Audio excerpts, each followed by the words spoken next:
söygene bir karap taşladım, ben söydüm seni.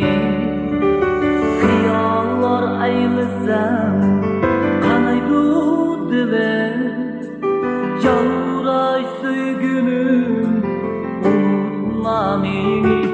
Birge ötken güler gönlüm coşkun, bir tala saçingime bağlanıp kaldım.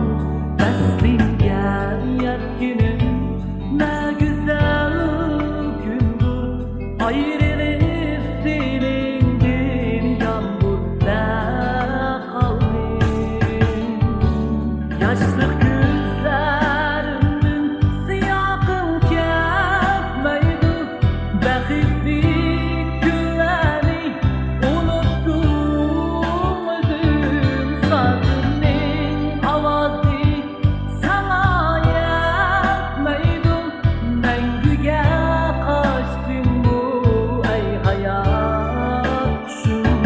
Birge ötken güler gönlüm coşkun, bir tala saçingime bağlanıp kaldım.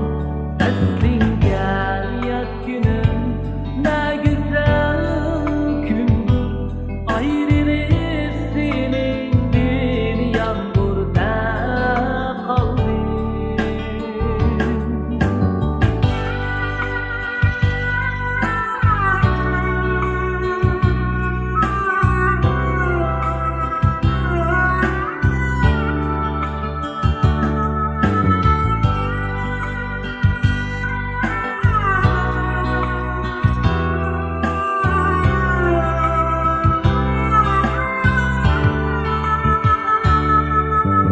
Gözlerim çolpanday nazlı söygene bir karap taşladım, ben söydüm seni.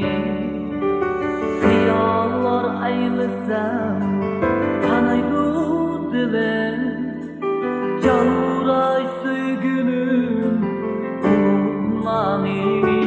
Birge ötken güler gönlüm coşkun, bir tala saçing